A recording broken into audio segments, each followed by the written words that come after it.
Welcome to Real Life and Archetypes. My name is Marina. So, this is part 4 of the exploration of Christian Craighead's interview with Shawn Ryan.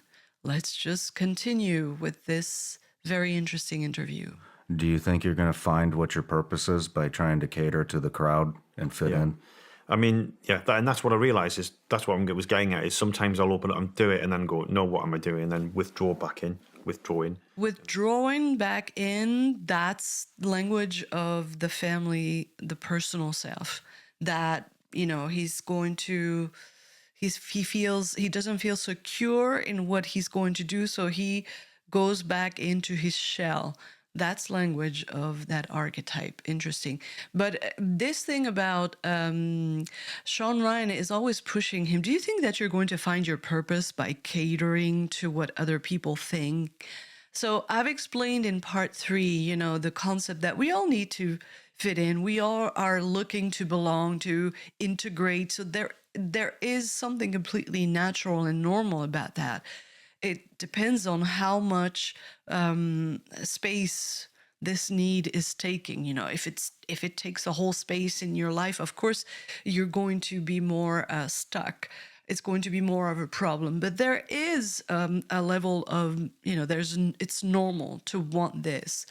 But what Christian Craighead is talking about is really a very important subject. It's about how do you come back to the ordinary world. I've spoken about, going back to the ordinary world after this extraordinary adventure that he's had so far, and that culminates particularly in 2019 with what he did in Kenya. What is he going to do now? These are all the questions that he's asking himself. And when he talks about trying to fit in, it's not about.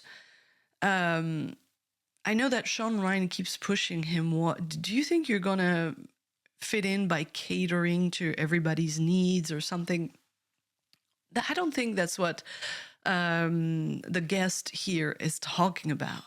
He's just talking about, it's from the inside. It's not from the outside. It's like, okay, what is it that is going to really motivate me? I think that's what he's talking about. It's just trying to feel like we do, trying to work, see what works, what doesn't work. But going back to childhood. Going back to childhood. Let me go back to what is personal. That's what it means. So they set the sack on fire and I escaped. Okay, he's referring to one of those incidents of violence in his childhood. I didn't play this whole clip here about that incident, but in one of those events, some kids, they put him in a bag, they shut the bag and they set it on fire, and he managed to escape because the sack was on fire. I mean, this is just crazy stuff. That's what happened to this guy. So he's referring to that. These are all events where he managed to get out, to find a way out, to find the strength and the mindset to be smart enough also. He survived. He's a survivor. He's a warrior. A good friend of mine said, that's why Chris is how he is. So how am I? Well, those people might be horrified, or people might say, yeah, no big deal, what happened there as a kid. But that did something to me. Those types of incidents did something to me. And what they did was, from a very early age of starting from about 4 years old and chipping away all the way up until teenager, is they made me not tolerate bullies, to stand up for people who can't stand up for themselves. Again, look at his body language. Look at his face. It's like to stand up to bullies and to stand up for people who can't stand up for themselves. This is all about justice. This is so the hero stuff. So he's, these people just look for something where they can take action because they are made for that. This is their strength. It's just, they have so much of that energy. They want that kind of event to happen where they can, intervene, especially after being trained for so long. That's what they want. they're chasing that kind of intervention and engagement in the world. So that's who he is. Of course, that's who he is, because what happens in our childhood, that conditions, that shapes who we are in such a profound way that we cannot get rid of it. And especially, well, anything, but our wounds, he has wounds of childhood. He has, I would speculate a lot, but he has the wounded warrior and in childhood. So those things you can't get rid of. And the point is not to get rid of those things. The point is that as you evolve, those wounds evolve as well. And the wounded warrior, you have to look for the meaning of those wounds. And that's what he's doing. So he found like meaning before, and now he's trying to find again, how am I going to give meaning to who I am, my identity? The hero represents the identity of the self, the extreme self, the true self, the self that is just alone facing existence, the challenge of life. So what he wants is, he's speaking of protection. That's also of the family archetype. He wants to fight bullies and be a protector. This is where, you see the masculine energy is very well calibrated. The instinct to use your courage and protect.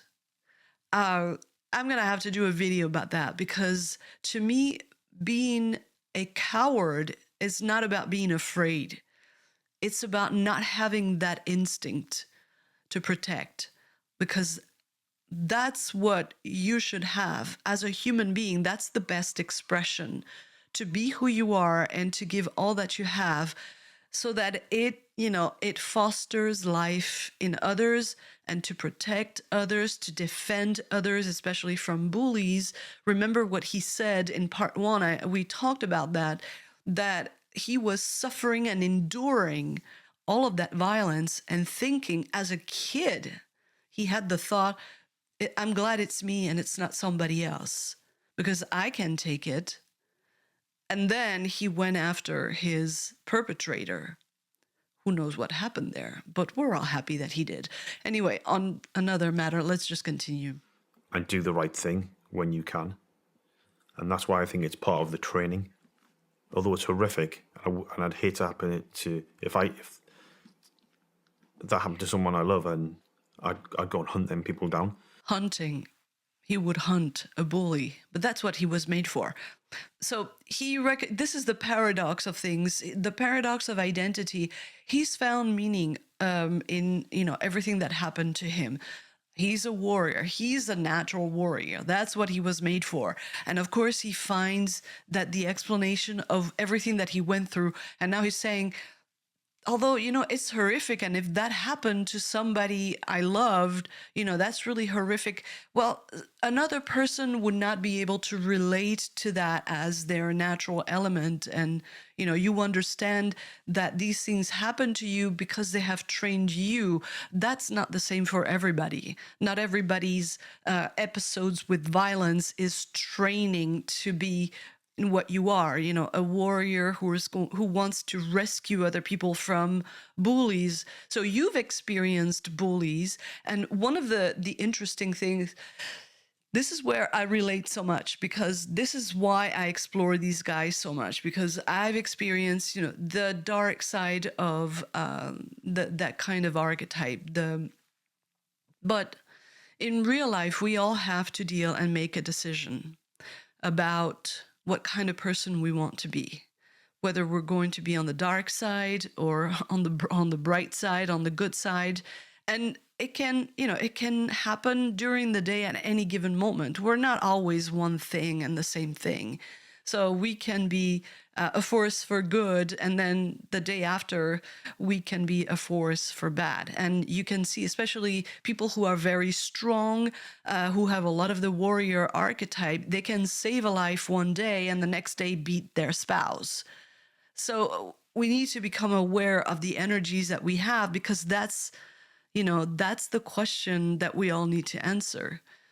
What is our behavior for? What are we existing for? Do we want to bring something or not?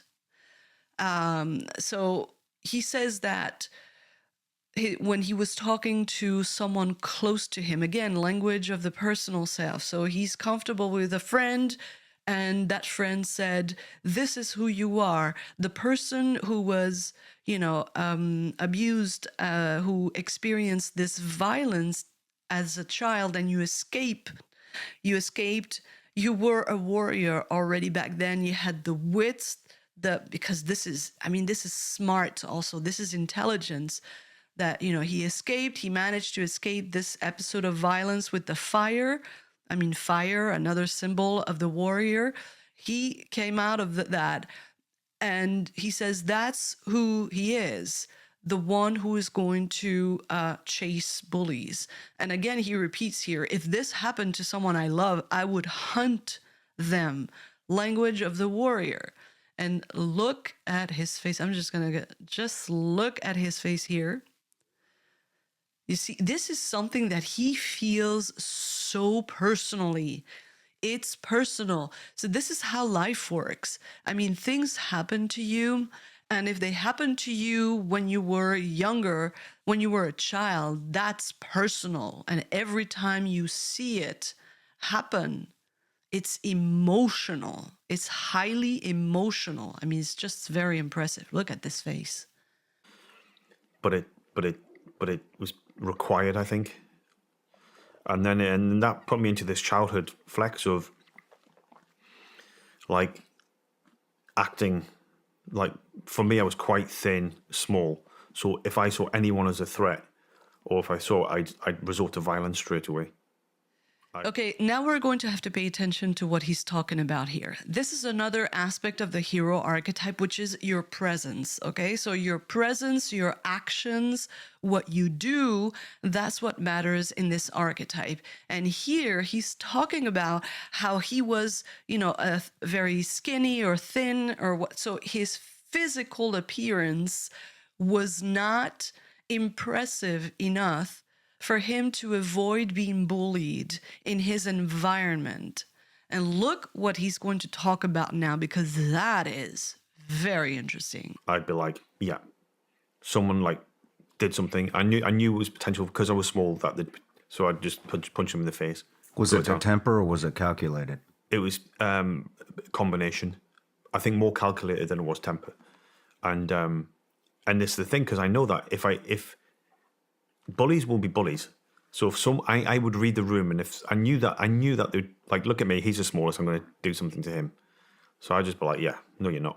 No, you're not. So he was looking, it seems to me from, so I have just this clip here, and I don't remember all the details of the big interview, but it seems to me that what he's saying was that he was looking for confrontation in his environment to prove himself. This is a theme that is very, that you can hear in many of these operators. They're going to look for situations where they're going to prove to themselves that they can. So this guy, physically in appearance, he knew that wherever he went, it was a given that he was going to be bullied. So obviously he was in a very violent environment. And because of his size, his physical appearance, whatever, he must have been a very skinny kid, a younger one probably, but he would go. The guts to do that. He would go to these places and say, okay, I know I'm going to be bullied and attacked, but I'm going to fight. Because he says at the end that he knew that these people would think, oh, well, let's take advantage of this one. And he says, no, you're not. And I was watching part of the interview with John McPhee on the Shawn Ryan Show as well. And I haven't watched all of it, but he was talking about in his childhood, when he was younger, he would take the bus every day. He was the only white kid in a black school. And so they would beat him every day. and there were, he mentioned 72 kids in the bus.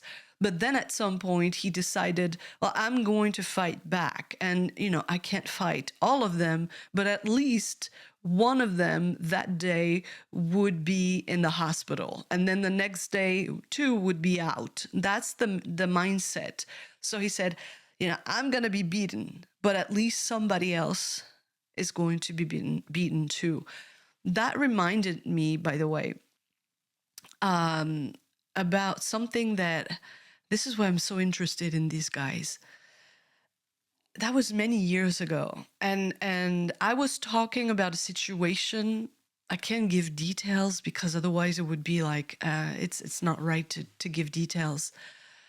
But I was talking about a situation about someone that I consider a coward, a very big coward. I hate coward. I have a lot of this energy, and that's why I pay attention to bullies, cowards, and things like that, and how I can be that too, obviously.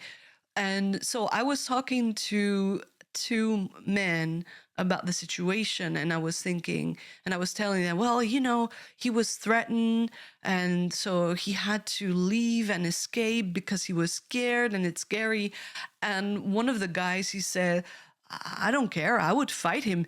And I thought, well, I don't think he would have, any chance of beating the other guy. And that acquaintance, he said to me, I don't give a shit. I don't care. I fight. I would fight. At least the other guy would get something. It doesn't mean I win, but at least I fight back. And at least I hurt the other guy. Maybe I'm defeated, but the other guy will get some scar, from my fight back. And that was a seminal moment for me that I realized that's it. That's the right way to react, except as opposed to the situation that I was describing. I can't give details, but it was a very cowardly act from someone that I thought, oh my God, the whole situation was so horrible. And this is, for those who have the hero archetype and they don't respond to it, you're going to see cowardice in ways that are just so despicable, because they're going to appear or pretend that they're strong, and I'm thinking about that person in particular. Oh my God, he's always ready to criticize others and put them down, but when it really mattered, what he did was cowardly. I can't give details. Damn, I would love, but this was really... So anyway, the thing about fighting back... Any young people watching this, go out and fight violence with violence, because it's a different time now. The underlying message that you're sending is timeless. It's don't get pushed around. Yeah. Stand up for yourself. Stand up for others. Yeah, and that's what those acts of violence and abuse throughout my life, and there's lots. That's what these ended up setting me in, and luckily, I didn't fall on the wrong side of the law. Okay, let me stop it there because he's gonna go into something else. So he's thinking about the message of this is interesting because this guy has a lot of the messenger of wanting to talk about his experiences. So what kind of message do you give? He has a hesitation there. So my personal opinion, because of my own personal experiences, so people who have not experienced violence, they're going to go on the side of theory, which is, well, you should not fight violence with violence because blah, blah, blah. So this is typical of people who have not experienced anything in their freaking life. It just, this is personal. So that's lovely. It's theory. But people who have experienced violence firsthand, they know that this is BS and that there are people that will take action that is so horrible that it doesn't matter what kind of order you want, what kind of sheltered life you live in the world where everything is fine and we're gonna rely on a system. No, there are people who are horrible, who are evil, who are manipulative, who are going to take advantage And sometimes you have to fight back. That's what Shawn Ryan is reinforcing here. He's saying, now the message that you're giving is that you stand up for yourself, because he's talking about extreme situations. Obviously, he's not promoting violence. He's talking about very specific situations where you have to deal with horrible bullies. So I agree with that. I mean, when you hear people, especially people who have never had to encounter anything where you really physically have to fight for your life, so they have, the paper pushers, as I call them, they have a comfortable life. They don't know what it is to feel threatened physically, and to experience that kind of stuff, and to see really horrible, how horrible some people can be. So yeah, I agree. I agree with the fact that, okay, it's not about, exerting violence systematically for every case. We're talking about very specific case. And yeah, you have to stand up for yourself. Not only is that important in those cases, in general, you have to raise children to have the strength to fight against that dimension of life, of experience. There is a dimension, a level of our experience where you have to fight and you're on your own. So you better have a development, a training of your strength. It's very important. Now, you have to have experienced that to really understand how important it is. I would certainly promote that, not violence, but strength. And in those cases, certainly to resort, to respond with violence to violence. Absolutely. I agree with that. But that's because I've experienced it. People who are comfortable, they're like, oh, no, you can't. Well, find yourself in that situation. Let's see what you would do, because probably what you would be is a coward and run the opposite direction. This guy, he went into a place where bad guys were massacring people. He went in on his own. Any normal person would run the other way, right?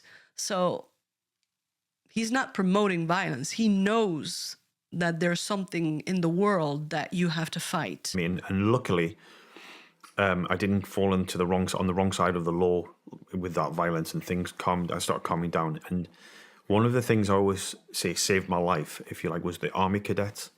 So the Army Cadets in UK is like a youth organisation where at the age of 13 you join and you get issued a uniform. Look at his face just a second. Look at that. That's joy. You get issued an uniform.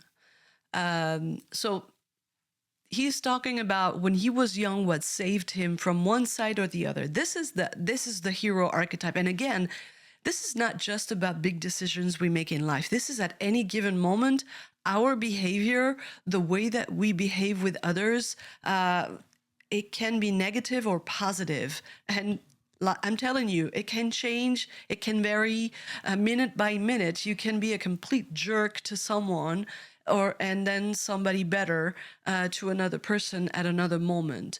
So the decision in the hero archetype, what kind of person are you going to be? Some people have clarity and moral clarity and develop moral clarity about what side of things they want to be in.